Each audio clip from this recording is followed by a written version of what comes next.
quiero pedirles por favor, mis amados hermanos, que tratemos de prestar atención a la enseñanza y que todas las dudas y que todas las interrogantes que nosotros tengamos las podamos después compartir, bien sea al finalizar otro día.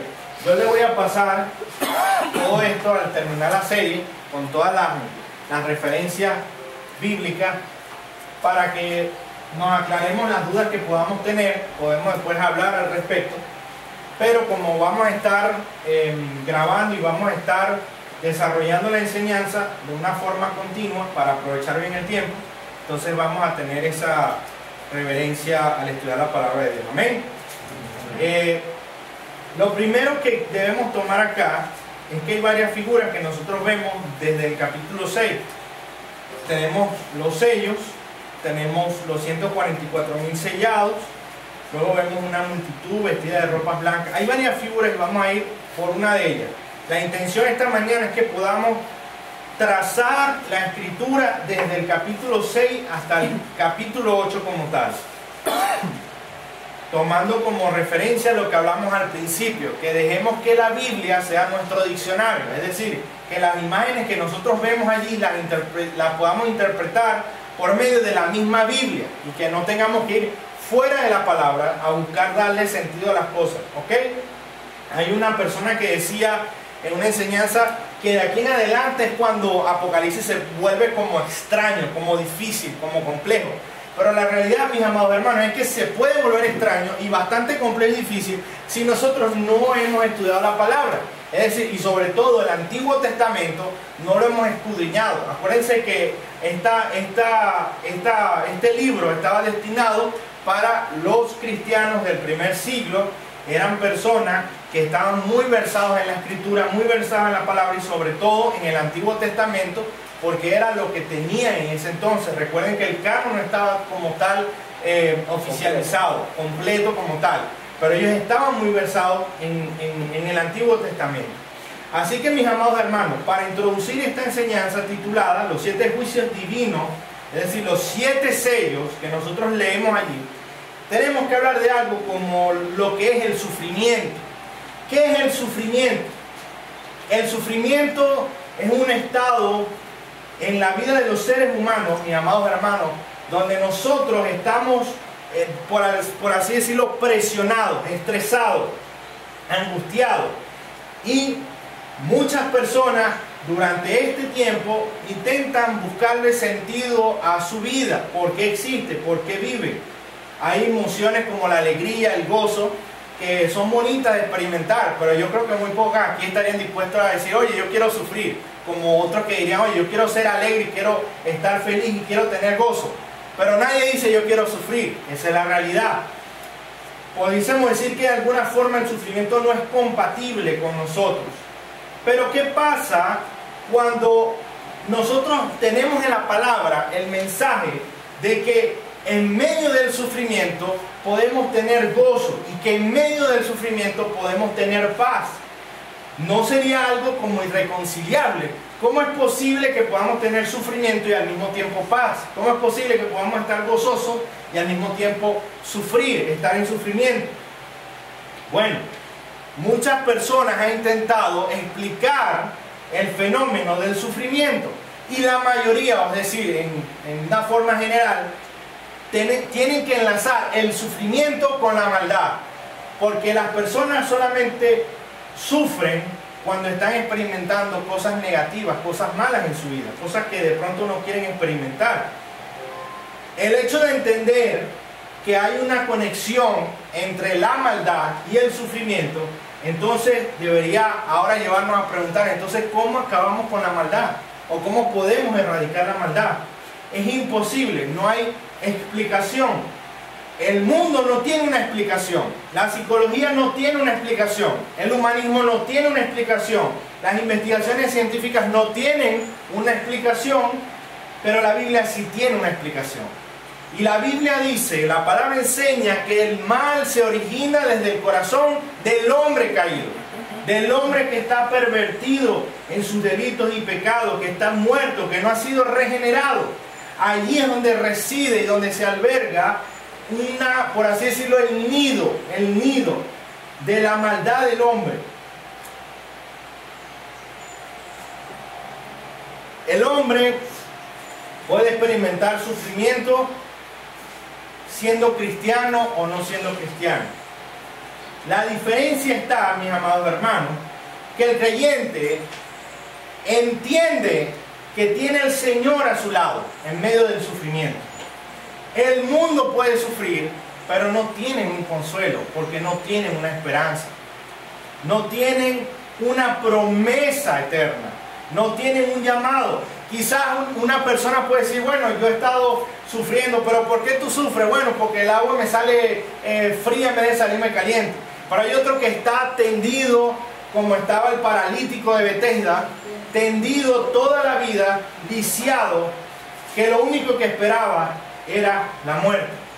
Y así hay muchas personas que tienen que padecer enfermedades, que tienen que padecer tantas cosas en su vida, y lo único que esperan es la muerte, como una salida, como algo que los libere. Para nosotros los cristianos, quizás para muchos, la idea del suicidio les pasa por la mente, pero nosotros entendemos que en el mundo tendremos aflicción, pero confiar, es decir, podemos confiar porque Cristo ha vencido, amén, porque Él ha vencido al mundo. ¿Cómo el mundo explica el sufrimiento? Pero ¿cómo lo explicamos nosotros de acuerdo a lo que enseña la palabra de Dios? Esa sería una forma de introducir, de entender esto. ¿Por qué razón? Bueno, mis amados hermanos, por lo que vamos a entrar ahora a compartir. Nosotros el antecedente que tenemos del primer sello que se abre, Apocalipsis capítulo 6, dice la palabra: vi cuando el Cordero abrió uno de los sellos y oí a uno de los 4 seres vivientes decir como con voz de trueno: ven y mira.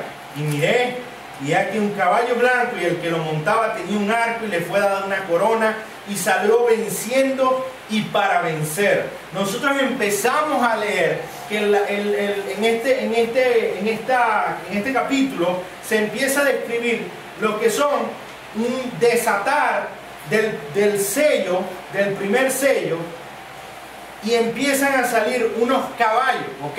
Creo que es una figura que se ha explotado mucho para el tema del terror y de infundir temor a la gente. Pero esta figura nosotros la tenemos en Zacarías capítulo 1 y en Zacarías capítulo 6. Zacarías es un libro profético, en donde el Señor, hablando del profeta Zacarías, le muestra caballos alazanes, caballos boveros y blancos. En otra parte le muestra 4 carros que salen entre los montes en el capítulo 6. Entonces el autor, en este caso Juan, nos está llevando a Zacarías con un propósito, con una intención, y es que entendamos que se ha desatado un juicio. Se ha desatado un juicio. Cuando el profeta Zacarías vio estas visiones, el Señor le estaba anunciando sobre el juicio. Para el primer punto que vamos a estar compartiendo, titulado El concepto del juicio divino, es una idea que nosotros tenemos que tener muy en clara, mis amados hermanos. ¿Por qué? Porque generalmente se nos habla mucho del amor de Dios y se nos habla mucho de la bondad de Dios, pero a veces se ignora que Dios también es ira, que Dios tiene una ira, y que Dios es amor, pero también es fuego consumidor. Dios tiene derecho a hacer justicia en la tierra, ¿sí o no? Tiene todo el derecho porque Él es Dios y ha creado todo el universo. La pregunta es, ¿en qué consiste ese juicio divino? ¿De dónde viene? Mis amados hermanos, lo primero que vemos acá en Apocalipsis capítulo 6 son 4 jinetes que salen, 4 caballos. ¿Hay una conexión en esto en los juicios de Dios? Sí la hay. Joel capítulo 1 versículo 4, fíjense lo que dice la palabra: lo que quedó de la oruga comió el saltón, lo que quedó del saltón comió el revoltón, y la langosta comió lo que del revoltón había quedado. Hay 4 enjambres aquí de langosta: oruga, saltón, revoltón y la langosta. Isaías 34 versículo 11: se adueñarán de ella el pelícano, el erizo, la lechuza y el cuervo morarán en ellos. Entonces nosotros vemos que cada vez que el Señor en el Antiguo Testamento traía un juicio sobre el pueblo de Israel o sobre otras naciones, eventualmente siempre utilizaba la figura del número 4, es decir, 4 elementos que se repiten. Ahora, cuando nosotros vemos, amados hermanos, hay en Mateo capítulo 24, Marcos 13 y Lucas 21, 6 cosas que se remiten al Apocalipsis, y sobre todo Apocalipsis 6. En el verso 1 y 2 de Apocalipsis 6 se nos habla de guerra. En el verso 3 y 4, conflictos internacionales. En el verso 5 y 6, de hambrunas. En el verso 7 y 8, de pestilencia. En el verso 9 y 11, de persecución. Y en el verso 12 y 17, estoy hablando del capítulo 6, se nos habla de terremotos, o una destrucción generalizada. Y eso es lo mismo que veo en Mateo 24. El Señor Jesucristo habló de guerra, el Señor Jesucristo habló de conflictos internacionales, el Señor Jesucristo habló de hambruna, el Señor Jesucristo habló de terremotos y el Señor Jesucristo habló de persecución y de destrucción. ¿Sí o no? Eso está en Mateo 24, ustedes lo pueden leer. Los versos 6, el verso 7, el verso 9, el verso 13 y el verso 15 y 31 de Mateo 24. Y obviamente se repite en Marcos 3 y Lucas 21 por ser evangelio sinóptico. Ahora, ¿de dónde viene este juicio que el Señor ha desatado? ¿Por qué? Porque el Señor, como es fuego consumidor y Él tiene su ira y tiene que derramar su ira para hacer justicia, Él tiene que desatar un juicio. Nosotros podemos leer, si vamos por favor a Isaías capítulo 34, versículo 8. Isaías capítulo 34, versículo 8. Fíjense lo que dice la palabra. Porque es día de venganza de Jehová, año de retribuciones en el pleito de Sión. Es día de venganza de Jehová. Y si nosotros tomamos Isaías capítulo 34 y usted agarra Apocalipsis 6, usted lo pone así, uno al lado del otro, usted va a ver la semejanza. Primero en el versículo 2 dice la palabra, en Isaías 34 verso 2 dice que Jehová está irado contra todas las naciones. Y en Apocalipsis 6 verso 17 dice, porque el gran día de su ira ha llegado y quién podrá sostenerse en pie.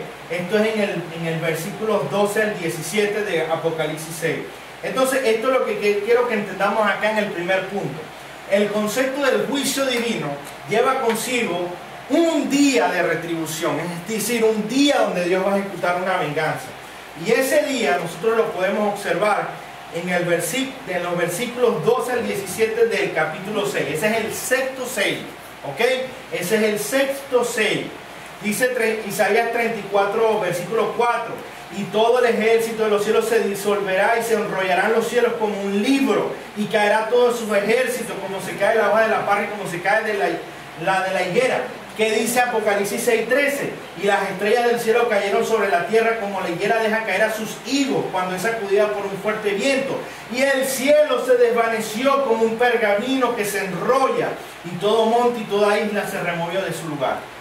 Nosotros estamos viendo en el sexto sello, en Apocalipsis 6, del 12 al 17, el día de retribución de Jehová. ¿Contra quién? ¿Contra qué? ¿Por qué razón? Mis amados hermanos, vamos a Mateo 23, versículo 29. Mateo 23, versículo 29. Fíjense lo que ocurre acá. El Señor Jesucristo hablando. ¿A quién? A los escribas y fariseos. Les dice: hipócritas, ¿por qué edificáis los sepulcros de los profetas y adornáis los monumentos de los justos? Y decís, si hubiésemos vivido en los días de nuestros padres, no hubiéramos sido cómplices en la sangre de los profetas. O sea, los escribas y fariseos se estaban justificando delante del Señor.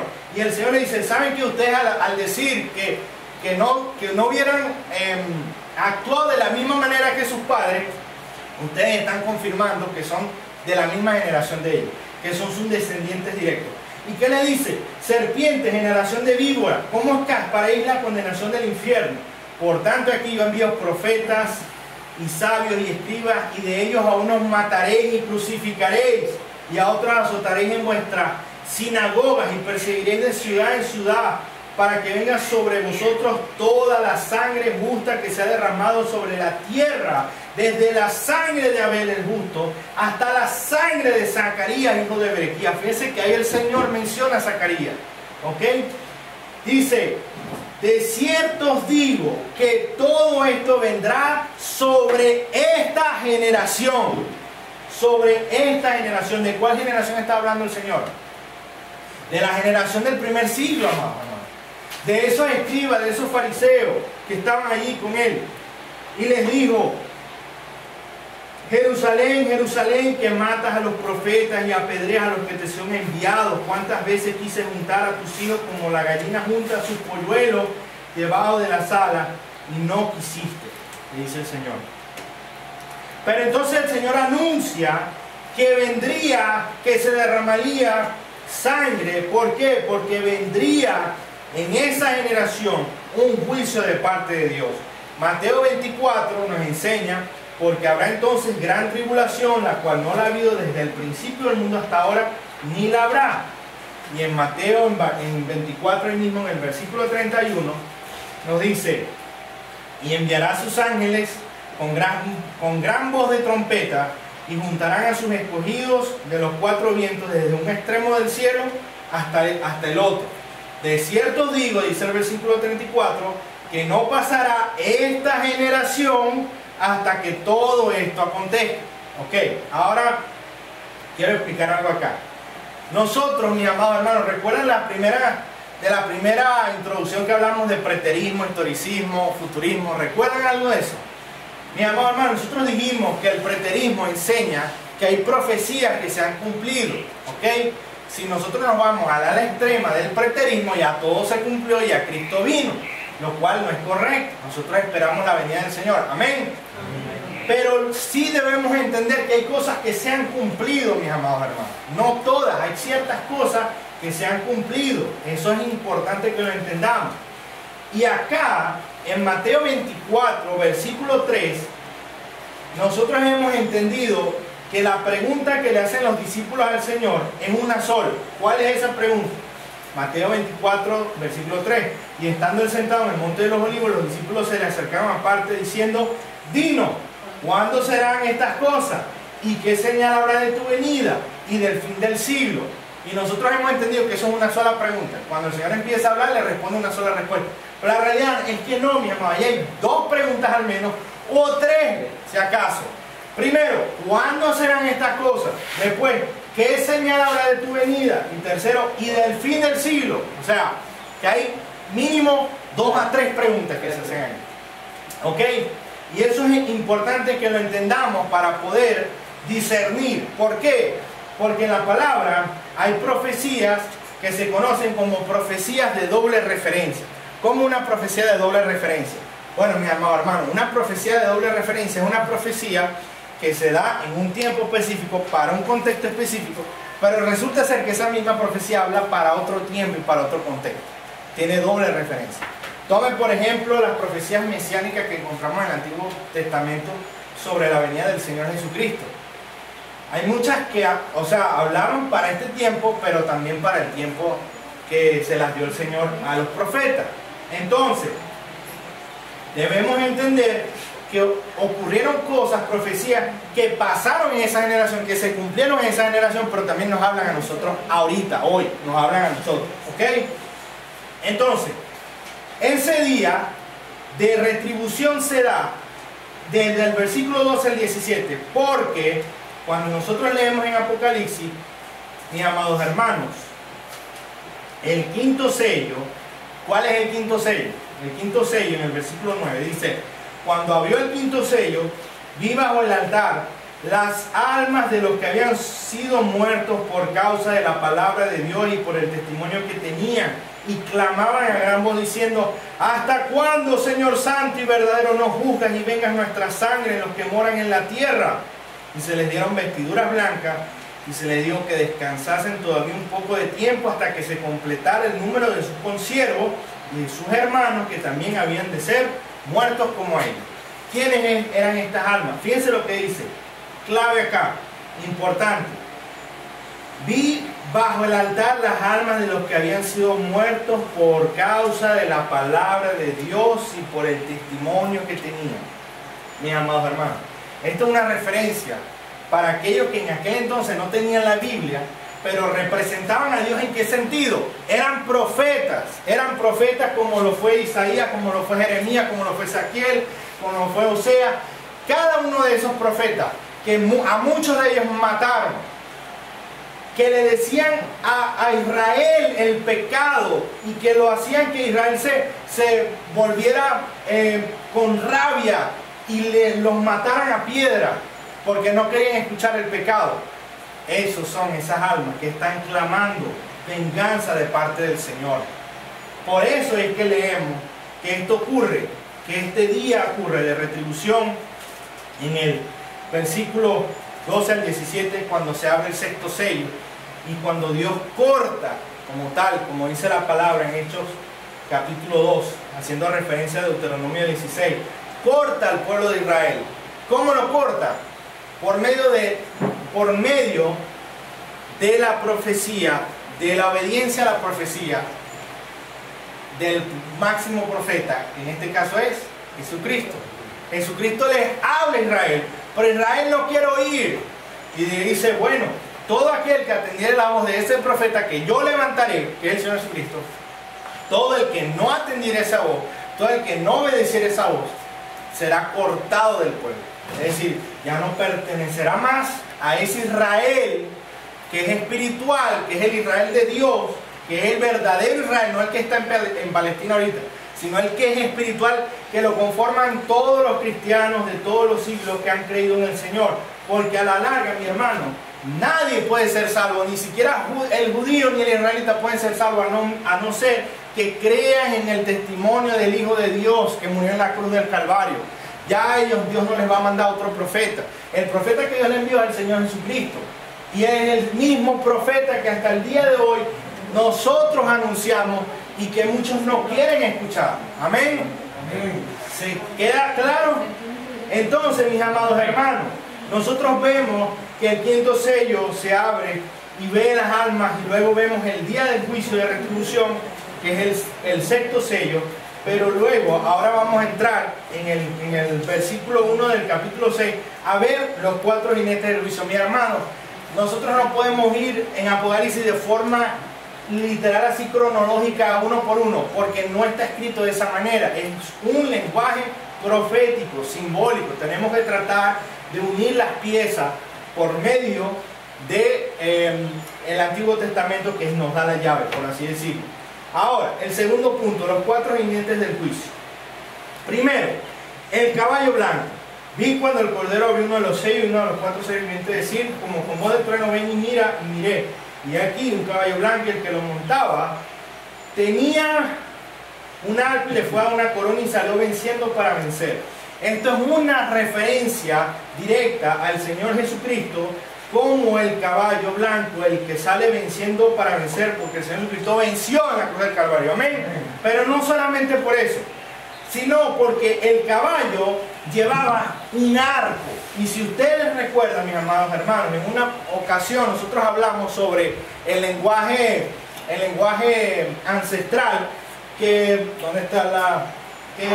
frecuentemente las personas antiguamente utilizaban, que se comunicaban con signos, ¿ok? Jeroglífico y toda esa cosa.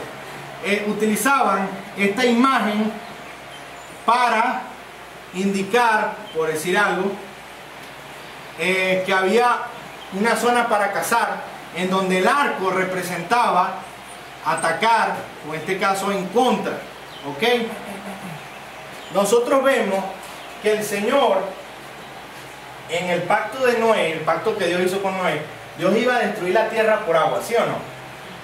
Cuando Él hace el pacto con Noé y le dice que no lo va a hacer, en Génesis 9:11, estableceré mi pacto con vosotros, ¿verdad? Esta señal del pacto que yo establezco entre mí y vosotros, de que no va a destruir más la tierra por agua. ¿Qué es lo que hace el Señor? Pone el arco, ¿en dónde? En las nubes, ¿ok? El arco iris, en las nubes. Y ahora el arco que apuntaba hacia abajo cuando Dios iba a destruir la tierra, se voltea y apunta hacia arriba, indicando que el Hijo de Dios moriría, o sea, recibiría toda la ira por nuestros pecados. Él sería el verdadero cordero inmolado y que sería sacrificado. Entonces, ¿qué dice la palabra? Hay una referencia en Salmos 45 del 3 al 5 sobre Cristo montando, dice que cabalga sobre la palabra de verdad. Otra referencia en Habacuc 3:9, se descubrió enteramente tu arco. Cristo agarra el arco, mis amados hermanos, y ahora viene en el caballo con el arco, porque ya el pacto de Noé ha sido deshecho de las personas que rechacen al Mesías. Nadie que rechace al Mesías va a escapar de la ira de Dios. El juicio va a ser derramado sobre todos aquellos que tengan por inmunda la sangre del Señor Jesucristo y la pisoteen. Entonces, dice la palabra que miré aquí un caballo blanco y el que lo montaba tenía un arco y le fue a dar una corona y salió venciendo para vencer. Mis amados hermanos, el jinete es Cristo mismo, no es el anticristo, como muchas veces se ha enseñado que este es el anticristo. No, es Cristo. ¿Por qué? Porque en el capítulo 3 de Apocalipsis se habla, el Señor Jesucristo habla de que Él le dará la corona a todos aquellos que venzan con Él, les entregará la corona. Luego, en el capítulo 5, se nos dice que el león de la tribu de Judá ha vencido para abrir el libro. Entonces, la corona, el vencer y el arco son referencias directas del Señor Jesucristo liderando en el caballo blanco. ¿Ok? ¿Qué ocurre ahora? Se abre el segundo sello, Apocalipsis 6:3, y oía al segundo ser viviente que decía: ven y mira. Y salió otro caballo bermejo, y al que lo montaba le fue dado poder de quitar de la tierra la paz y que se matasen unos a otros, y se le dio una gran espada.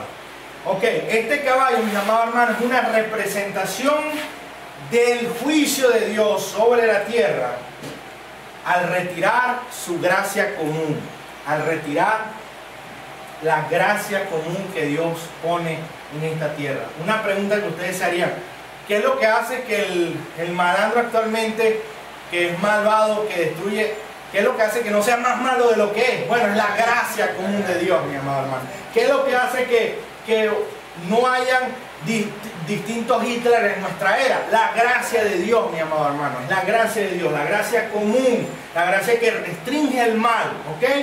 Ahora, el Señor, cuando dice que desata el sello, el cuarto sello, perdón, el segundo sello, sale el caballo bermejo, que es el caballo que representa la guerra, y el Señor retira su gracia común.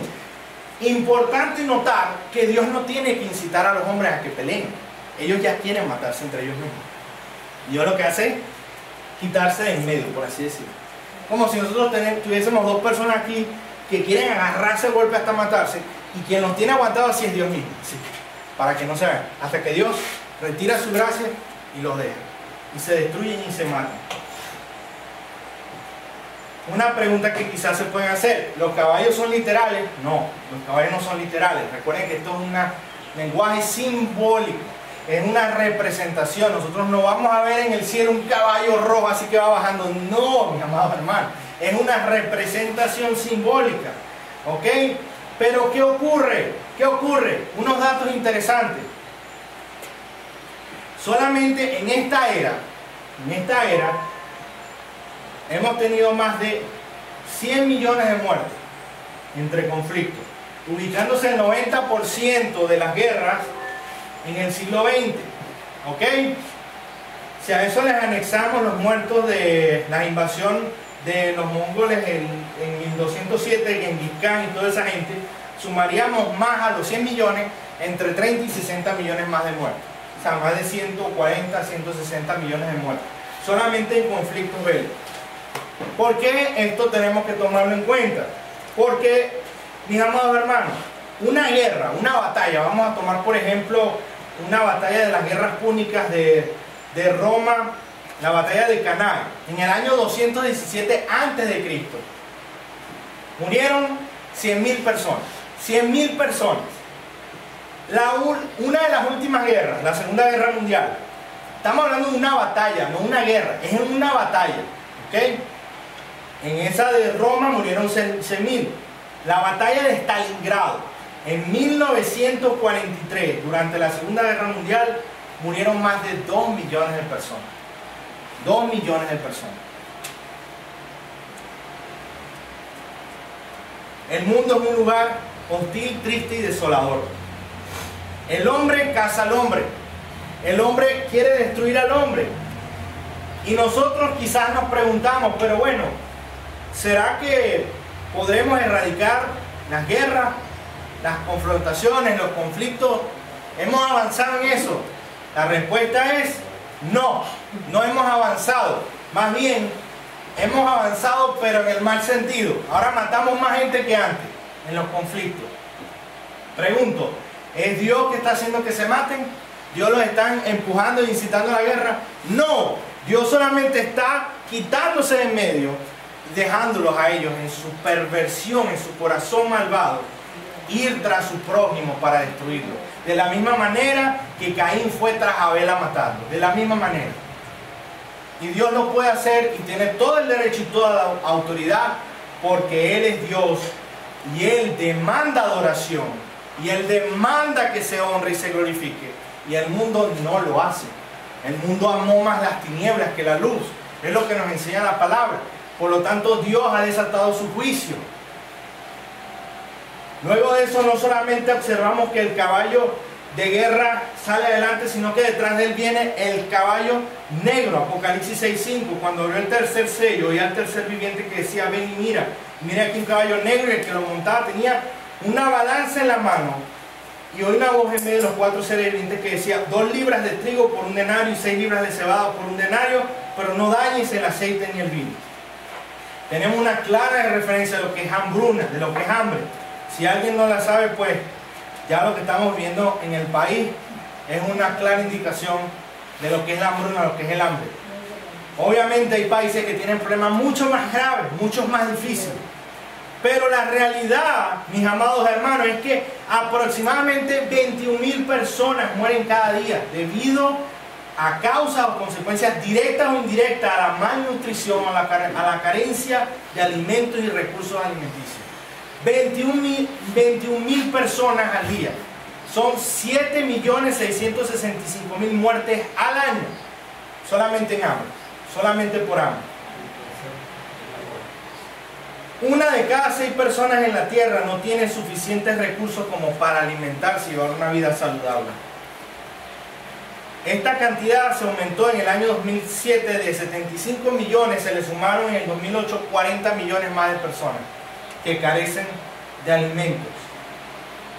Y sabe que es interesante que se estima que anualmente se destruye, se bota, se desperdicia 120 millones de toneladas de comida en descomposición. De nuevo, el hombre ha podido resolver el problema de hambre en la humanidad. El hombre tiene la capacidad, la potestad de hacerlo, y el hombre no puede. Está incapacitado, y no es porque, quizás no es porque no quiera, bueno, es porque no quiere realmente. Está incapacitado de querer, de tener la voluntad. Esa es la realidad. Pero hay una frase que dice allí: no dañes el aceite ni el vino. Mis amados hermanos, ¿qué ha representado el aceite, el vino en el Nuevo Testamento? O incluso en el Antiguo Testamento, hacía referencia al pueblo de Israel. En el Nuevo Testamento, la iglesia utiliza el vino como elemento para ungir a los que están enfermos. En Santiago lo leemos. El vino, como que nosotros somos la viña del Señor. ¿Eso qué nos quiere decir? Que en medio de la tormenta, del caos, del caballo que es desatado, del juicio desde el hambre, les dice: no dañes el aceite en el vino, no toques a la iglesia de Cristo. Y eso debería ser un consuelo para nosotros, mis amados hermanos, que el Señor, aún en su juicio, no permitirá que nosotros perezcamos de la misma manera que los impíos. Amén. Porque Él nos ama y ha dado a su Hijo por nosotros. Pero luego se abre el 4º sello. Apocalipsis capítulo 6, verso 7. Dice: Ve y mira, miré y aquí un caballo amarillo, el que lo montaba tenía por nombre Muerte y el Hades le seguía. Era un caballo amarillo, le fue dada potestad sobre la cuarta parte de la tierra para matar con espada, con hambre, con mortandad y con las fieras de la tierra. 4 de nuevo, podemos ver allí, espada, hambre, mortandad, fieras de la tierra. Hay una referencia en Ezequiel, donde el Señor dice, mis 4 juicios terribles contra Jerusalén, la espada, el hambre, la fiera y la pestilencia, para cortar de ella hombres y bestias, dice la palabra. Mis amados hermanos, la peste negra, lo que se consideró como la peste bubónica, en Europa mató 100 millones de personas, solamente en Europa. Se estima que la población de Europa se redujo a más de la mitad por causa de eso. Actualmente el virus del VIH lleva hasta 39 millones de muertos y cada día hay más bacterias, más virus que se están proliferando. ¿Y qué hacen los laboratorios? Desarrollan armas biológicas, no buscan erradicar las enfermedades que ya actualmente están en el mundo, sino que desarrollan armas químicas, armas biológicas, para destruir masivamente al hombre. Ese es el corazón del hombre. ¿Qué debemos entender en esto, mis amados hermanos? Fíjense que el caballo amarillo denota el color, la palidez de la persona enferma, la persona que está tocada de una enfermedad y se pone pálida. Fíjense que la autoridad se le da a este caballo para tragarse la cuarta parte de la tierra. Pero en el juicio de las trompetas, ellas afectarán 1/3 de la tierra, y los juicios anunciados por las copas iban a devastar ya todo, absolutamente todo. Quizá usted se preguntará, pero ¿cómo el Señor es posible que permita esto? ¿Por qué Dios hace este juicio sobre la tierra? Leemos en Salmo 46, versículo 8. Dice la palabra: venid, ved las obras de Jehová, que ha puesto asolamientos en la tierra. Porque el hombre ha amado más las tinieblas que la luz. El hombre se ha rebelado contra Dios, le ha dado la espalda, y día tras día gente muere de hambre por causa de la maldad del hombre y el egoísmo. Día tras día hay niños violados, mujeres violadas, hombres muertos, violencia desatada sobre la tierra. Y al hombre no le importa otra cosa que solamente él mismo. El hombre se adora a sí mismo. Y Dios trae consigo el juicio. Pero entonces vemos acá, mis amados hermanos, la sangre de los mártires que clama. Ya nosotros hablamos en Apocalipsis 6, versículo 9, del 12 al 17. Y nosotros vemos que Dios trae juicio sobre Jerusalén, juicio sobre esta tierra, por causa de todos los profetas que fueron muertos, que Jerusalén mató. Fíjense lo que enseña la palabra, mis amados hermanos. Nosotros vemos acá que los santos clamaban y decían: Señor santo y verdadero, no juzgas y venga nuestra sangre en los que moran en la tierra. Y muchas veces nosotros podemos preguntarnos: Señor, ¿hasta cuándo? Señor, juzga, haz juicio por mi causa. Y levantamos oración al Señor, pidiendo por justicia, clamando por la obra de Dios, para que Él meta su mano. ¿Es malo esto? ¿Está mal pedir o clamar por justicia? Quizás si nos escuchan cualquiera congregación, van a decir: pero bueno, ¿qué es lo que están haciendo ustedes? Que están pidiendo ira de Dios y que están pidiendo... No, los cristianos, los santos claman por justicia. En su oración es imposible que nosotros no clamemos cuando vemos las injusticias que día tras día se hacen acá debajo del sol. No es compatible con nosotros, si somos creyentes, hacernos de la vista gorda. Es imposible. ¿Qué es lo que dice la palabra? Bienaventurados los que tienen hambre y sed de justicia, pues ellos serán saciados. Mateo 5:8. Es totalmente, es más, es con el carácter del creyente, porque la palabra dice en Salmo 7 que Dios está irado con el impío todos los días. Todos los días está airado Dios contra el impío. Y nosotros no podemos tomar con ligereza el hecho de que el mundo está adorándose a sí mismo y Dios, el Creador, que les ha dado el aliento de vida, todavía no los ha consumido. Blasfeman de Dios, se burlan de Dios y todavía respiran. Debemos tener compasión de los que están perdidos. Sí, es verdad. Debemos orar por su arrepentimiento y debemos predicarles el Evangelio. Pero nosotros no podemos pensar de forma romántica, afeminada, que Dios no va a hacer justicia en la tierra. Y predicar el Evangelio del puro amor y del puro Dios ama a todos. Y convierten a Dios como una especie de hippie cósmico que ama a todo el mundo. Y no trae juicios y no castiga al que merece ser castigado. Realmente, si hay algo que nosotros podemos decir que confiamos en el Señor, es ¿por qué? Porque es de una forma santa, infinita, imparcial. El Señor no va a tener por inocente al culpable. Enseña la palabra. ¿Sí o no? Más vale que yo sea juzgado en las manos de mi Señor, de mi Creador, que en las manos de los hombres. Porque el hombre adula, el hombre busca endiosar a otros hombres. Pero Dios verdaderamente conoce el corazón como nadie lo conoce. Y nos corrige y nos exhorta. Amén. Entonces, debemos predicar el amor de Dios, pero también debemos predicar su ira. Debemos predicar su justicia. Nosotros no podemos hablarle a alguien de que sea salvo, de que Cristo le salve. Si esa persona no entiende de qué primero tiene que ser salvo. Si la persona no entiende que hay un infierno, si la persona no entiende que hay una condenación eterna, entonces, ¿de qué le va a salvar Dios? ¿De qué le va a salvar? Pasamos al cuarto punto. Los 144.000 sellados. Este es otro de los puntos que son 144.000, que es la tribu, que bueno, cuidado si tú vienes del linaje, porque tú no sabes si eres hijo de alguno que se fue por allá, y esa es la tribu de mis amados hermanos. Esto es una personificación de la iglesia. Personificación de la iglesia. ¿Por qué? Leamos, mis amados hermanos.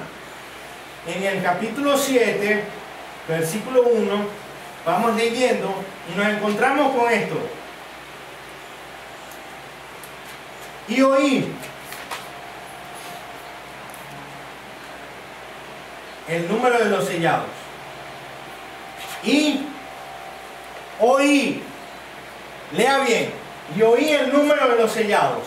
144.000 sellados de todas las tribus de los hijos de Israel. Ustedes recuerdan cuando Juan oyó que el león de la tribu de Judá ha salido para vencer. ¿Ustedes recuerdan eso? ¿Qué fue lo que Juan vio? ¿Qué fue lo que Juan vio? Un cordero delante del trono.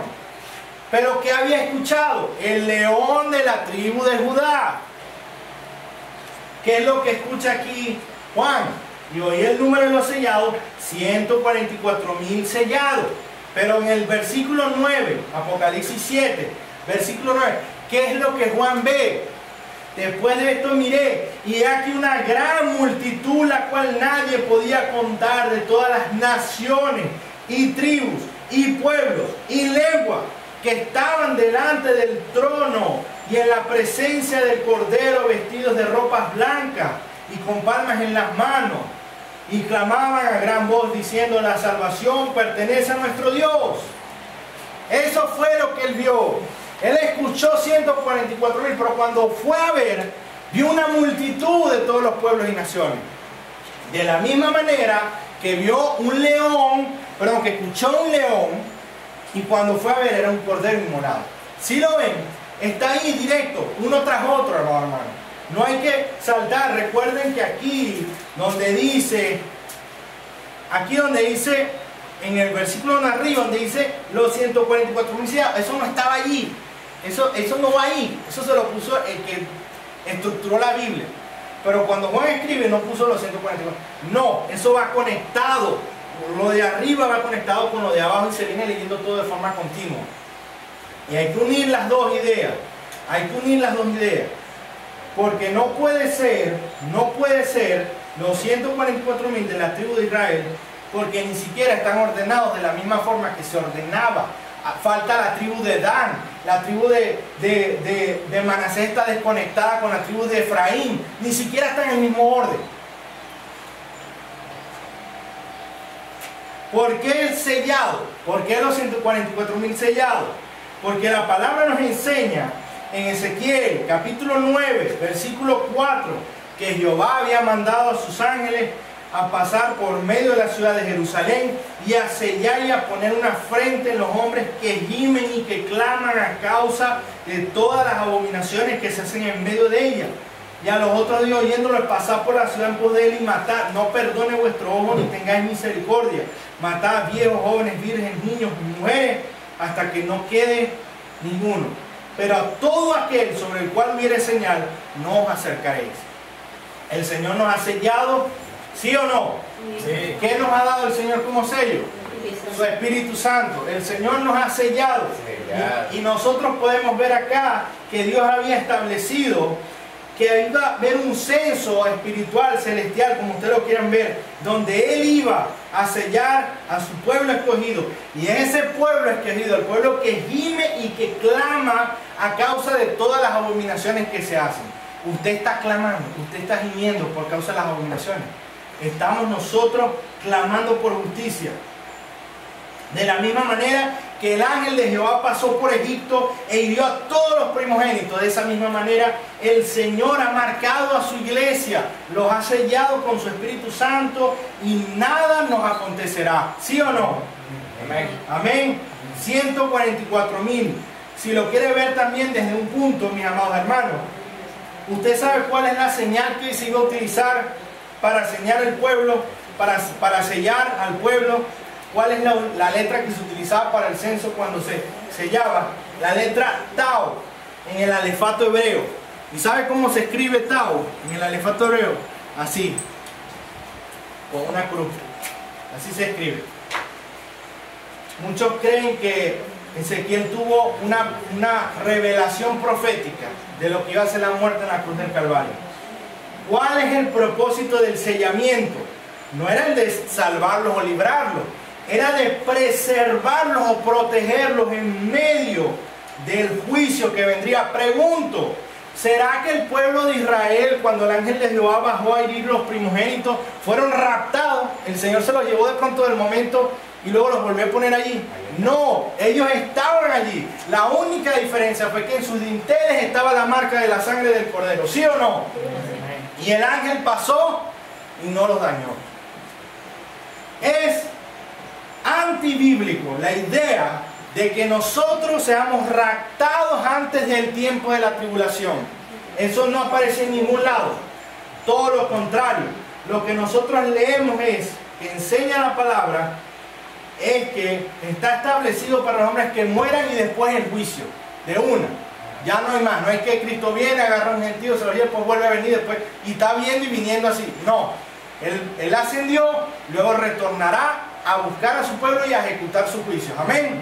Amén. Entonces, en esta gran tribulación, la iglesia es protegida, es salvada, es guardada. Fíjense, la idea del millar, que era el concepto militar en el pueblo de Israel, eso aparece en Primera de Crónicas del capítulo 4 y capítulo 7. El 12 es el número del pueblo de Israel, que al cuadrado es una indicación del Israel ideal o completo o realizado en perfección.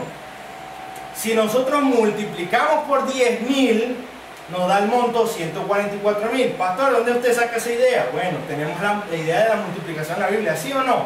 Génesis 22:17, Éxodo 32:13, Génesis 26:4. ¿Sobre qué? Sobre la descendencia de Abraham, que sería ¿qué? Multiplicada, como el firmamento lo puedes contar así, de esa manera, indica simbólicamente innumerable multitud, que es lo que leemos allí en la palabra en Apocalipsis.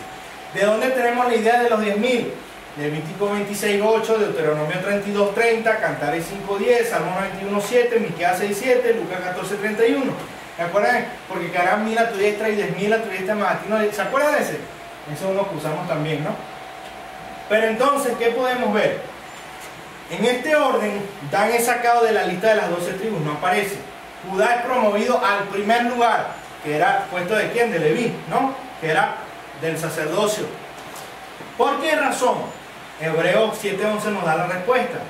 Si pues la perfección fuera por el sacerdocio levítico, porque recibió el pueblo la ley, ¿qué necesidad habría aún de que se levantase otro sacerdote según el orden de Melquisedec, y que no fuese llamado según el orden de Aarón? Porque cambiado el sacerdocio, necesario es que haya también cambio de ley. Porque manifiesto es que nuestro Señor vino de la tribu de Judá, de la cual nada habló Moisés tocante al sacerdocio. Y esto es aún manifiesto, no constituido conforme a la ley del mandamiento acerca de la descendencia, sino, escucha bien, no constituido conforme a la ley del mandamiento acerca de la descendencia, sino según el poder de una vida indestructible. Queda pues abrogado el mandamiento anterior a causa de su debilidad e ineficacia. Mi amado hermano, para hacerlo en palabras más sencillas, Cristo, por ser infinito, por ser eterno, intercede perpetuamente por sus santos, por su iglesia. ¿Sí o no? Lo dice Hebreo. Ahora, si es indestructible, es imposible que este sacerdocio pueda destruirse, porque es eterno. Amén. Esta era la figura de aquel sacerdocio levítico que iba a representar el sacerdocio de nuestro Señor Jesucristo delante del Padre. Amén. Entonces, mis amados hermanos, llegamos a el incensario de oro. Eso es en Apocalipsis 8:1. Cuando vemos las oraciones de los santos, dice la palabra: cuando abrió el séptimo sello, se hizo silencio en el sello como por media hora, y vi a los 7 ángeles que estaban en pie ante Dios, y se les dieron 7 trompetas. Otro ángel vino entonces y se paró ante el altar con un incensario de oro, y se le dio mucho incienso para añadirlo a las oraciones de todos los santos sobre el altar de oro que estaba delante del trono. Y de la mano del ángel subió a la presencia de Dios el humo del incienso con las oraciones de los santos. Y el ángel tomó el incensario y lo llenó del fuego del altar y lo arrojó a la tierra, y hubo truenos y voces y relámpagos y un terremoto. Ok, la idea de la ascensión de las oraciones, bíblico totalmente, dice la palabra en Hechos 10:4. Él, mirándole fijamente y atemorizado, dijo: ¿qué, Señor? Y le dijo: tus oraciones y tus limosnas han subido para memoria delante de Dios. En 1 Pedro 3:7 dice: vosotros, maridos, igualmente viví con ella, así con su mujer, con su esposa, sabiamente dando honor a la mujer como vaso más frágil y como coheredera a la gracia de Dios, para que vuestras oraciones no tengan estorbo. En 1 Pedro también 3:12 dice: porque los ojos del Señor están sobre los justos y sus oídos atentos a sus oraciones, pero el rostro del Señor está contra aquellos que hacen el mal. Hermanos, mis amados hermanos, perdón, estoy invirtiendo las cosas. El incienso y el oro son elementos asociados a la ofrenda que se le da al Señor. ¿Sí o no? Dice la palabra en Mateo 2:12 que cuando el Señor Jesucristo nació, le llevaron los Reyes Magos, ¿qué cosa? Oro, incienso y mirra, ofrendas al Señor. Entonces, nosotros debemos entender que nuestra oración, más allá de ser una petición, una invocación, de clamar para interceder, para que Dios nos fortalezca, es una ofrenda que nosotros levantamos hacia delante del Padre. Amén. La pregunta es: ¿nosotros lo observamos de esa manera? Creo que no, ¿verdad? A veces vemos más la oración como para pedir y como para que Dios nos dé algo, que con el hecho de presentar una ofrenda al Señor. Pero la realidad es que no, que podemos ofrendar al Señor de esa manera, orando. Fíjense la seriedad con la cual nosotros podemos ver acá que es el incienso. El incienso. Éxodo 30:9 dice: no ofreceréis sobre él incienso extraño. ¿Qué hicieron Nadab y Abiú? Tomaron cada uno su incensario y pusieron en ellos fuego extraño. ¿Qué dice la palabra en Números? Que cuando Coré se rebeló contra Moisés y contra Jehová, tomó incienso. Bueno, sí, vamos a ver quién de los dos es. Y entonces agarró el incienso también. Yo voy a presentar el incienso, digo Coré. ¿Y qué pasó? La tierra se los tragó a todito. No quedó uno vivo. Entonces, dice la palabra en el Salmo 141, verso 2: suba mi oración delante de ti como el incienso, el don de mis manos como la ofrenda de la tarde. Pero en Isaías 1:13 dice la palabra: no me traigas más vana ofrenda, el incienso me es abominación, una nueva y día de reposo, el convocar a asambleas, no lo puedo sufrir. Son iniquidad vuestras fiestas solemnes. ¿Por qué? Porque una ofrenda en oración, una oración, sin una vida piadosa, sin una vida en obediencia a la palabra de Dios, para el Señor es hipocresía. ¿Sí o no? Es pura hipocresía. Para entrar en unas aplicaciones, hay algunas cosas que voy a compartir. Primero, sobre el concepto del juicio divino. Mi amado hermano, nuestro Dios no es un Dios que pasa por alto el pecado y el sufrimiento. El Señor nos ha advertido, nos ha dado profecía, promesa. Fíjense que solamente en el siglo I, aquellas personas que escucharon del juicio divino que el Señor vaticinó, allí en Mateo 24, que no iba a quedar piedra sobre piedra del templo, que iba a ser destruido Jerusalén. ¿Eso ocurrió o no ocurrió? En el año 70. Los cristianos atendieron la voz del Señor y agarraron sus cositas y se fueron. Los judíos no, porque no creían en Mesías. Y se estima, según cálculos de Flavio Josefo, que murieron más de 1.100.000 judíos. 1.100.000 judíos en ese día. Fíjense que en la batalla de Stalingrado fue en 1943 y murieron 2 millones. Y tenían metralladoras y tenían bombas y aviones. Allá no tenían nada en el primer siglo de eso. Y murieron 1.100.000 judíos. El día de retribución de Jehová. No atendieron a la voz del profeta. Y yo estoy seguro que había muchos que no eran cristianos y escucharon las advertencias y vieron a los cristianos agarrar sus cositas e irse y también se fueron. Y el hecho de escuchar, no porque fueran cristianos, pero el hecho de escuchar y atender la voz de ellos, del Señor, les salvó la vida. Ellos no sabían. ¿Qué podemos decir de esto? Hay un mensaje que hay que atender la voz a Él. Perdón, tenemos que atender a esta voz del Señor cuando dice: arrepentidos y convertidos para que vengan tiempos de refrigerio de parte del Señor, decían los apóstoles predicando. La pregunta es: ¿nosotros estamos atendiendo la voz de Dios? Los que hemos creído al Evangelio, sí, por la gracia y misericordia. Amén. Pero hay muchos que todavía no lo creen. Hay muchos que están pensando que eso del infierno y del cielo, eso es una invención filosófica y que eso no tiene sentido. Pero la realidad es que, mi hermano, no esperes que venga el día y el momento para estar delante del Señor y te des cuenta de que teniendo el mensaje de frente de ti, decidiste hacerte el loco, ignorar y omitir las advertencias del Señor. Cada día la ira de Dios se intensifica, pero un día será derramada en su totalidad. Y así como en los días de Noé, nadie se dará cuenta y será llevado por la corriente, porque no atendieron a la voz del mensaje, que es arrepentir y creer en Cristo. Sobre los 4 jinetes del juicio tenemos una aplicación hermosísima, que es lo siguiente: mis amados hermanos, desde este punto de vista escatológico, y sí, desde este punto de vista escatológico, como nosotros lo vemos en la Escritura y lo interpretamos, los 4 jinetes han sido desatados sobre el mundo. Han sido desatados porque nosotros creemos que la gran tribulación comenzó desde que Cristo ascendió. ¿Por qué? Porque, mis amados, no han pasado años en la historia de la tierra en donde los cristianos se hayan dejado de perseguir. Todavía los persiguen y los matan. Si usted no cree, vaya a Vietnam, Indonesia, a China, a Corea del Norte, vaya a algunos pueblos de aquí de Sudamérica, donde también son perseguidos, no tienen que ir tan lejos. Pero es la realidad, todavía hay tribulación. El problema es que como usted no está allí, para usted no hay tribulación. No, yo estoy aquí, yo puedo predicar, nadie me hace nada. Pero el que lo están matando ya, él sí está viviendo la tribulación. Y eso es lo que quiero que entendamos. Tribulación, estamos en tribulación.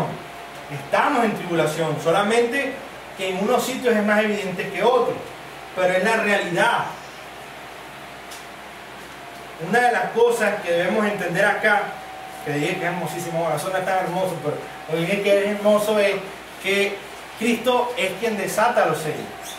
Nada más y nada menos que el Señor Jesucristo, a quien nosotros hemos confiado nuestra vida, nuestra eternidad, porque creemos en Él. En este sentido, mi amado hermano, nosotros tenemos que tener seguridad, confianza y esperanza, porque Él, el que le da órdenes a los jinetes y los comanda, le dice: no toques ni dañes el vino y el aceite, no toques a la iglesia.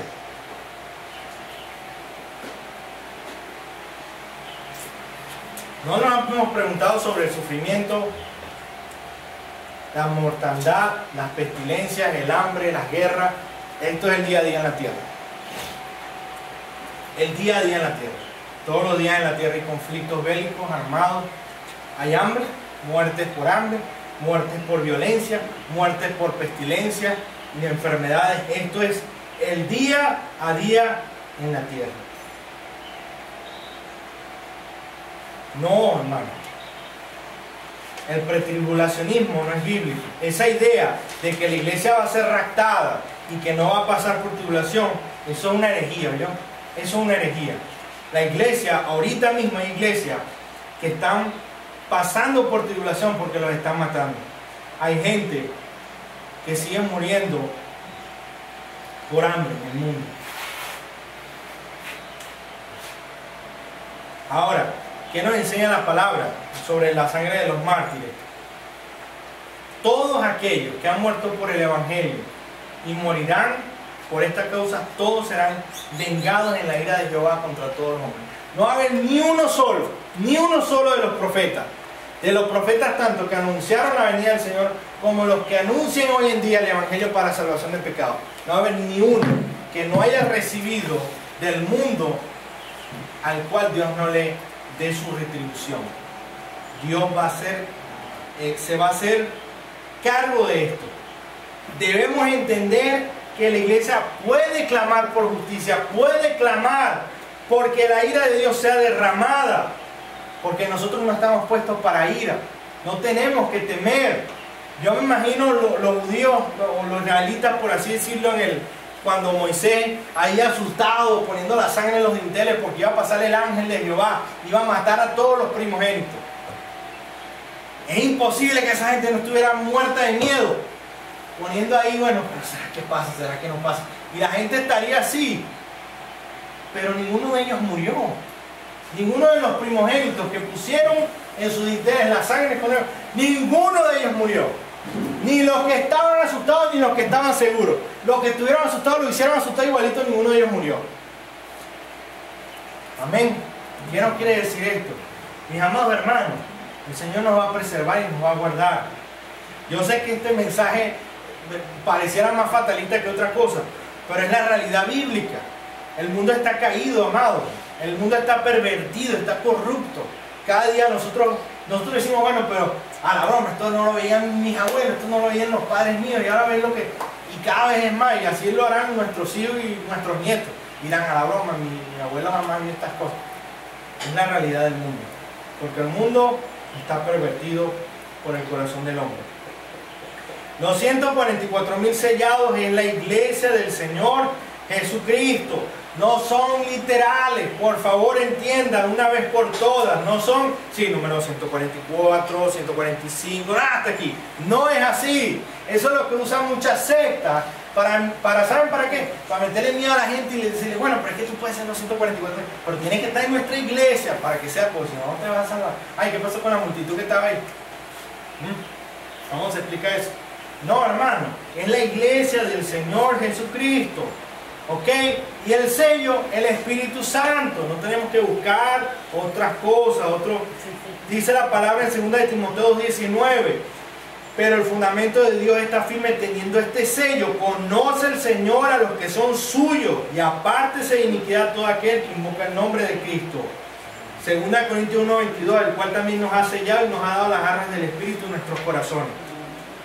El incensario de oro y oraciones de los santos. Mi hermano, esto es hermosísimo. ¿Qué dice la palabra allí? ¿Qué dice la palabra allí? Fíjense lo que dice aquí la palabra, mis amados hermanos. Cuando abrió el séptimo sello, se hizo silencio en el cielo como por media hora. Como por media hora hubo silencio. Créalo o no, créalo o no. Pero yo me atrevo a pensar, tal cual como estipula la palabra, que cuando los santos del Señor oran, en el cielo hay silencio. Y el Señor escucha atentamente las oraciones. Y no solamente las escucha, no solamente las escucha. Dice que pone incienso, se le añade incienso a las oraciones de todos los santos sobre el altar de oro. Y las suben a la presencia de Dios. Hermano, ¿usted sabe lo que es eso? El incienso no es el incienso de que estaba en el tabernáculo en el desierto. Es el incienso eterno en los cielos eternos que se le añade a las oraciones. ¿Usted sabe qué es eso?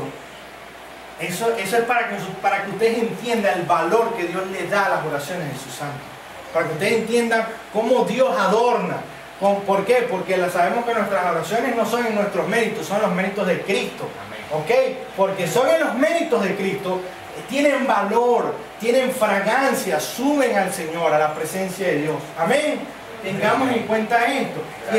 Y esto es una exhortación, mis amados hermanos, porque nosotros muchas veces somos muy ligeros para orar.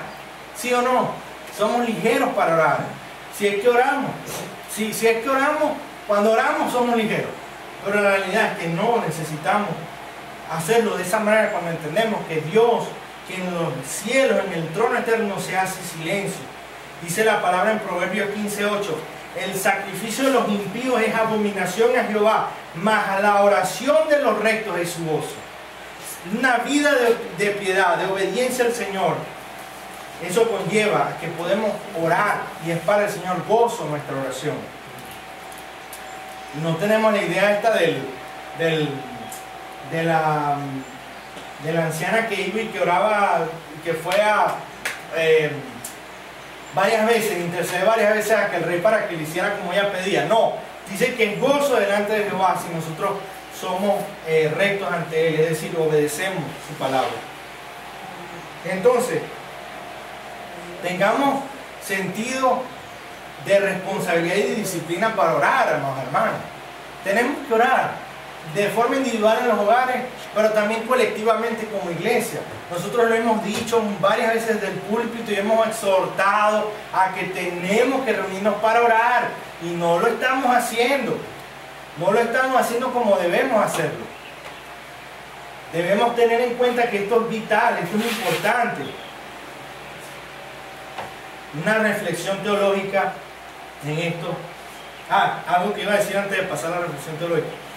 Mis amados hermanos, ¿saben qué pasó con Coré? Que ellos determinaron el incienso, usaron el incienso para probar quién era de Dios y quién no. Entonces le digo, bueno, lleva tu incienso y yo voy a llevar incienso. Que el Señor se devora el que no es de él. Y ya. Y Coré agarró su incienso y se lo tragó la tierra. ¿Qué nos enseña esto? Mis amados hermanos, que hay mucha gente impía que ora entre comillas, que hacen penitencia, sacrificio. Bueno, ya esta semana me imagino cómo será el desfile de, ¿cómo se llama? Ajá, el Via Cruz y toda la cuestión. Y agarran y se ponen esos trajes y van así echándose golpes en la espalda. Pero después de la semana están en la discoteca así. Hermano, la realidad es que eso que ellos están haciendo, de pasarse como el Via Crucis y de ir y confesarse y que se sientan ahí, pero después toda la semana están rumbeando y se olvidan del Señor, esas mismas oraciones van a ser evidencia y testigos de su propio juicio, así como las de Coré, porque se rebelaron ante el Señor y ante su palabra.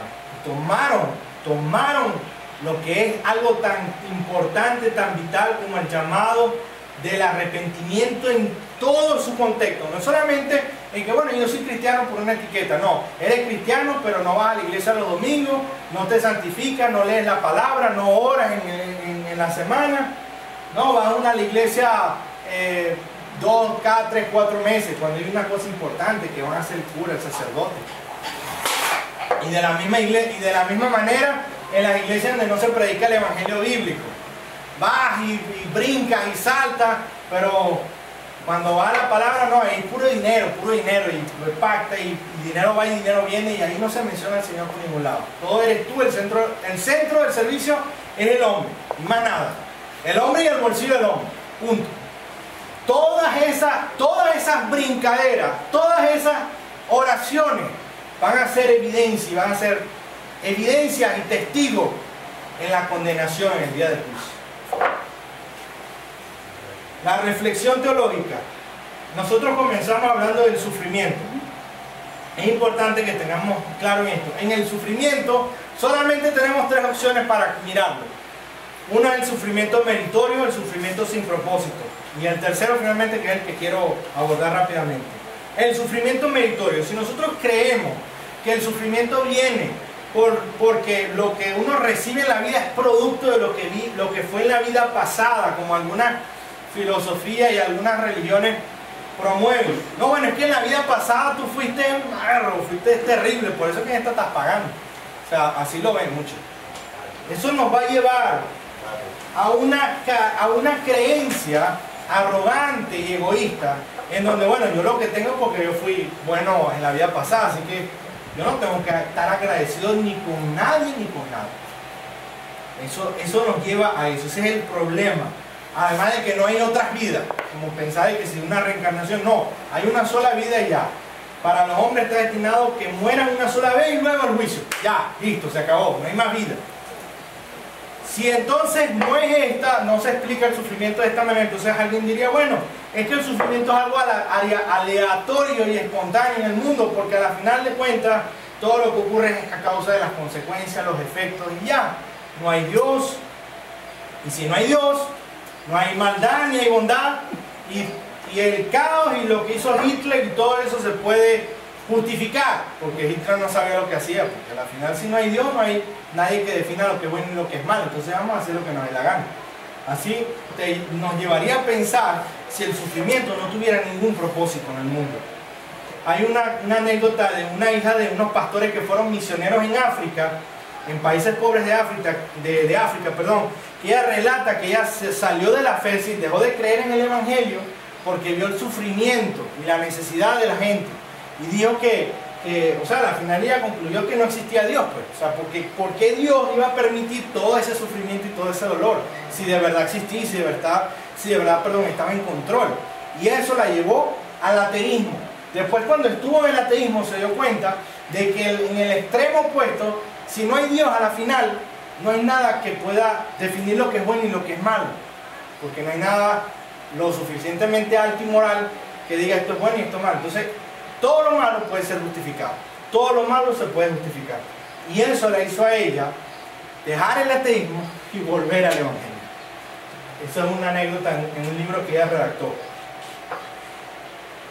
¿Qué pasa?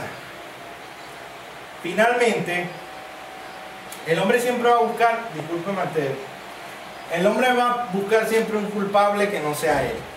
Y si no es él el culpable, siempre va a culpar a Dios o otras consecuencias de esto. El sufrimiento redentivo es el tercero. No es lo que la Iglesia Católica cree como una forma de reducir las penalidades de un castigo. Esa es una forma que ellos observan de sufrimiento redentivo. El sufrimiento redentivo tiene su origen y su esencia y su fundamento en la persona de Cristo mismo. ¿Qué nos enseña la palabra? Que Cristo es el siervo sufriente, que voluntariamente se entregó para llevar nuestros pecados.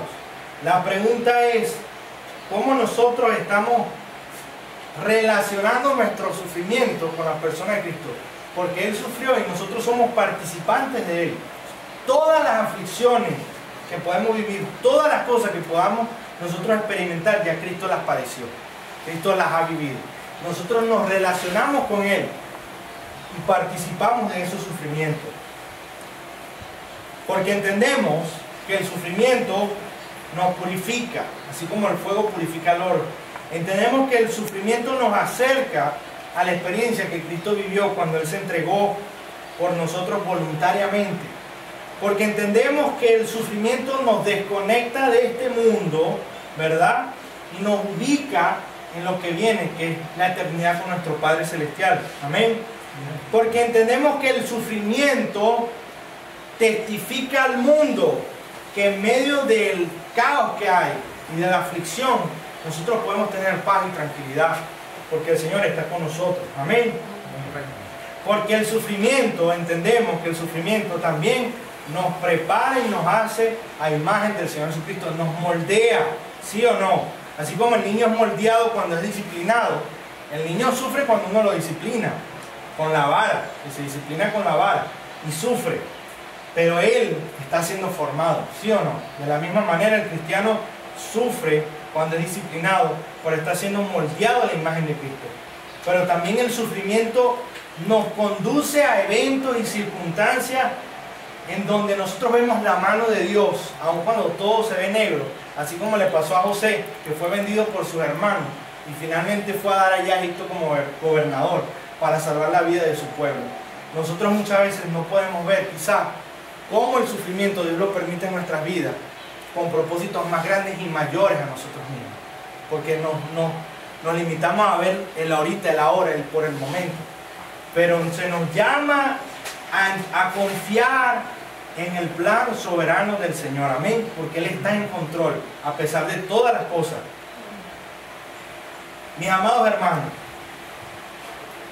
la tribulación está en progreso actualmente, pero si hay algo que podemos tener como certeza es: no dañes el aceite en el vino.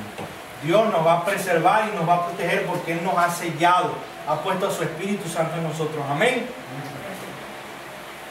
Para resumir, resumo sencillamente el concepto del juicio divino, los 4 jinetes del juicio, la sangre de los mártires que es vengada en el día de retribución, los 144.000 sellados, que es su iglesia, y el incensario de oro y las oraciones de los santos. La necesidad que tenemos de orar, la necesidad, no olvidemos, mis amados hermanos, que tenemos que orar. Miren que los santos aquí descritos son los santos que invocan y claman y gimen. Aquellos que no oran no pueden ser santos, no pueden ser esos santos que aquí se describe. Ya para finalizar, y con esto concluyo, mis amados hermanos, lo que se describe en Apocalipsis es imposible que no nos cause temor. Sobre todo si tomamos en cuenta que somos débiles, deficientes, tenemos mucha flaqueza. Es imposible no sentir temor. De pronto, como el pueblo de Israel sentiría temor cuando tendría que pintar los dinteles, porque el ángel de Jehová iba a pasar y a herir todo primogénito. La pregunta que deberíamos hacernos y llevarnos esto para nuestros hogares es la siguiente: si existe el sufrimiento, si es una realidad, y si nosotros sufrimos, ¿por qué estamos sufriendo? Es algo que vale la pena el sufrimiento que ahorita llevamos, que tenemos. ¿Sufrimos por cosas secundarias, terrenales y vanas? ¿O sufrimos por cosas trascendentales, eternas y celestiales? Si hay una razón de valor, mis amados hermanos, si hay una razón de peso, de trascendencia, una razón real, genuina y verdadera por la cual suframos por la causa de Cristo, suframos por el Evangelio, suframos por la iglesia local, no la iglesia universal en el sentido universal de que, bueno, yo no tengo responsabilidades con ninguna iglesia y ya, no. La iglesia local es una representación de la iglesia universal. Por lo tanto, si vamos a sufrir, que suframos por Cristo, por el Evangelio, por su iglesia local, por la gloria del Señor, porque el Evangelio se ha extendido, por la familia de la fe, que es nuestra familia, que estaremos en la eternidad juntos, por toda la eternidad. Así que si ahorita no se aguantan, yo no sé cómo va a ser allá en la eternidad, pero es la realidad, mi hermano. Si vamos a sufrir, suframos por nuestro Señor. Amén. Vamos a orar. Padre, te damos gracias por tus palabras. Gracias por permitirnos entenderlas, Señor. Gracias por permitirnos conocerlas, Señor. Gracias por abrir nuestros ojos, Señor, que las cajas cayeran.